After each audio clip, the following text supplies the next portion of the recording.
প্রথম পত্রের 100% common suggestion নিয়ে, যেটা সকল বোর্ডের শিক্ষার্থীদের জন্য। সাজেশনের শুরুতেই দেখিয়ে দিচ্ছি মানবন্টন ও পাস মার্ক।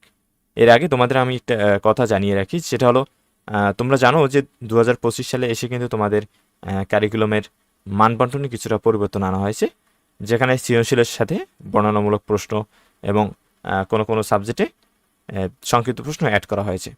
নতুন মানবন্টন অনুযায়ী তোমাদের বহু নির্বাচনী প্রশ্ন আগের মতোই 30টি রয়েছে, যেখানে 5 নম্বর হলো 10, সৃজনশীলে 50 এবং বর্ণনামূলকে 20, এই 70 নম্বর, যেখানে পাস করার জন্য তোমাকে 23 নম্বর পেতে হবে। সর্বমোট নম্বর 100 নম্বর এবং 5 নম্বর হলো 33।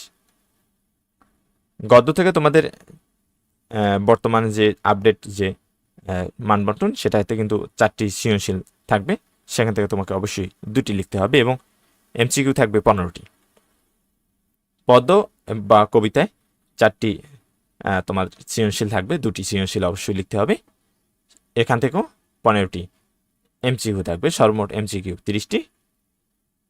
এরপরে যে কোনো বিভাগ থেকে বা যে কোনো টপিক্স থেকে, এই গদ্য বা পদ্য থেকে তোমাকে আরও একটি প্রশ্ন লিখতে হবে, অর্থাৎ মোট তোমাকে 5টি প্রশ্নের অ্যান্সার করতে হবে। 2টি অর্থাৎ কমপক্ষে 2টি তো লিখতে হবে প্রত্যেকটা থেকে, এরপরে একটা তুমি যে কোনো বিভাগ থেকে বা যে কোনো টপিক্স থেকে লিখো, তাহলে সর্বমোট প্রশ্ন থাকবে 8টি এবং সর্বমোট তোমাকে অ্যান্সার করতে হবে 5টি। সহপাঠ থেকে তোমাকে বর্ণনামূলক প্রশ্ন দেওয়া হবে।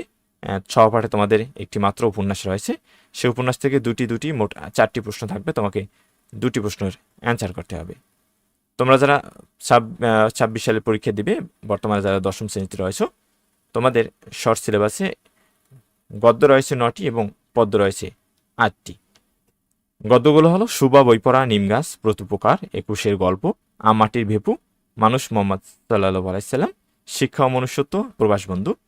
পদ্যসমূহ হলো জীবন বিনিময়, উমর ফারুক, বৃষ্টি, কপোতাক্ষ নদ, সেই দিন এই মাঠ, বসেক, আমি কোনো আগন্তুক নই, তোমাকে পাওয়ার জন্য হয়ে স্বাধীনতা। এবং সহপাঠ থেকে তোমাদের একটি মাত্র উপন্যাস দেওয়া হয়েছে, সেটা হলো 1971। তোমরা এই বিষয়গুলো জেনে তারপরে পড়াশোনা শুরু করবে বা পড়বে। তোমরা তোমাদের এটা সিলেবাস কিন্তু আমি সরাসরি এখানে দিয়ে দিয়েছি, তোমরা এটা দেখে তোমাদের বইয়ে দাগিয়ে রাখতে পারো, পরবর্তীতে তোমাদের কাজে আসবে। এবারে চলে যাচ্ছি তোমাদের যে মূল যে সাজেশনটিতে পরীক্ষার জন্য গুরুত্বপূর্ণ টপিকস গদ্য। এখানে আমি তোমাদের 5টি গদ্য দিয়েছি। এই 5টি গদ্য যদি তোমরা সঠিকভাবে চর্চা করো বা সঠিকভাবে পড়ো, তাহলে তোমরা এর ভিতর থেকে 3 থেকে 4টি সৃজনশীল অনায়াসে কমন পেয়ে যাবে। সেক্ষেত্রে অবশ্যই তোমাকে এখানে যে আমি যে বিষয়গুলো দিয়েছি, মাত্র 5টি টপিক্স, এই 5টি টপিক্সে যে মূল বইটি রয়েছে, মূল বইটি খুঁটিনাটি যা রয়েছে খুব সূক্ষ্মভাবে বা খুব মনোযোগ সহকারে পড়তে হবে। এরপরে এই যে 5টি বিষয়ের যে পিছনে যে বোর্ড প্রশ্নগুলো রয়েছে, বিগত সালে যে এমসিকিউগুলো রয়েছে, সিকিউগুলো রয়েছে, তোমরা সেগুলো চর্চা করবে। ইনশাল্লাহ দেখবে তোমরা এর ভিতর থেকে 100% কমন পেয়ে গেছো। এরপরে গুরুত্বপূর্ণ পদ্য যেগুলো রেখেছি সেগুলো হলো মাত্র 4টি। এই 4টি পদ্মের যে বিষয়গুলো রয়েছে মেন বুকে, যে বিষয়গুলো সেগুলো খুব সুন্দরভাবে পড়বে। মেন বুকের যে পাঠ পরিস্থিতি, তারপরে যে শব্দার্থগুলো রয়েছে, এবং কি তোমরা যদি স্কুলের পরীক্ষার জন্য তোমরা মেন বুকের যে সৃজনশীল প্রশ্নগুলো রয়েছে সেগুলো পড়বে। এরপরে তোমরা যদি সময় পাও, সেক্ষেত্রে তোমরা তোমাদের যে টেস্ট পেপার বা গাইড পড়তে পারো, সেখান থেকে বিগত সালের প্রশ্নগুলো তোমরা দেখতে পারো। তোমাদের সেক্ষেত্রে যে উপকারটা হবে সেটা হলো তোমাদের সৃজনশীল প্রশ্ন লিখতে কিন্তু খুবই সহজ হবে এবং বুঝতে কিন্তু সহজ হবে, এবং বিগত সালের এমসিকিউগুলো তোমরা দেখতে পারো। এখানে যে 5টি আমি তোমাদের পদ রেখেছি সেগুলো হলো জীবন বিনিময়, কপোতাক্ষ নদ, তোমাকে পাওয়ার জন্য হে স্বাধীনতা, সেই দিন এই মাঠ। আর এখানে যে 5টি রেখেছি সেটা হলো সুবা, আমাটি বেপু, প্রতুপকার, বইপড়া, শিক্ষা ও মনুষ্যত্ব। এরপরে উপন্যাস তোমাদের মাত্র একটি রয়েছে, 1971, তোমরা এটা ভালো করে পড়ে যাবে। এখান থেকে তোমাদের কিন্তু 4টি বর্ণনামূলক প্রশ্ন দেওয়া হবে, সেখান থেকে তোমাকে অবশ্যই 2টি অ্যান্সার করতে হবে। এরপরে আর একটা বিষয় তোমরা খেয়াল রাখবে, সেটা আমি কয়েকবার বলে দিয়েছি, সাজেশনের টপিক্সগুলো, অর্থাৎ আমি যে সাজেশনের টপিক্সগুলো দিয়েছি সেগুলো মূল বইটি থেকে ভালো করে পড়তে হবে। এছাড়া 23, 24 এবং 25 সালে যে বোর্ড প্রশ্নগুলো রয়েছে সেগুলো তোমরা দেখতে পারো, কিংবা তোমাদের যদি 25 বোর্ড না থাকে তাহলে 22 থেকে 24 সালের যে বোর্ড প্রশ্নগুলো এসেছে সেগুলো দেখতে পারো।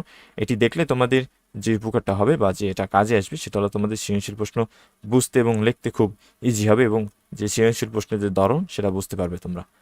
এরপরে বহু নির্বাচনী প্রশ্নের যে সাজেশনটা সেটা হবে মূল বইটি ভালো করে পড়বে। বিগত সালের এমসিকিউগুলো বিশেষ করে 22, 23, 24, 25 এগুলো পড়তে পারো। তোমাদের যে টেস্ট সাপ্লিমেন্ট থাকে সেখান থেকে টপ 10 কলেজের টপ 10 স্কুলের যে এমসিকিউগুলো সেগুলো দেখতে পারো।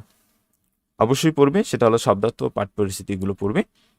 এগুলো পড়লে তোমরা তোমাদের যে পাঠ রয়েছে সেই পাঠ সম্পর্কে কিন্তু একটা ধারণা চলে আসবে। তোমরা এখন থেকে এই সাজেশনটি ফলো করা শুরু করো। তোমরা এই সাজেশনটি স্কুলের যে কোনো পরীক্ষা সহ তোমরা যে বোর্ড পরীক্ষা দেবে সেটার জন্য এখন থেকেই ফলো করতে পারো। এরপরও আমি তোমাদের নির্বাচনী পরীক্ষা এবং বোর্ড পরীক্ষার জন্য আপডেট আমি সাজেশন দিয়ে দিব। এর আগ পর্যন্ত তোমরা এই সাজেশনটি ফলো করতে পারো।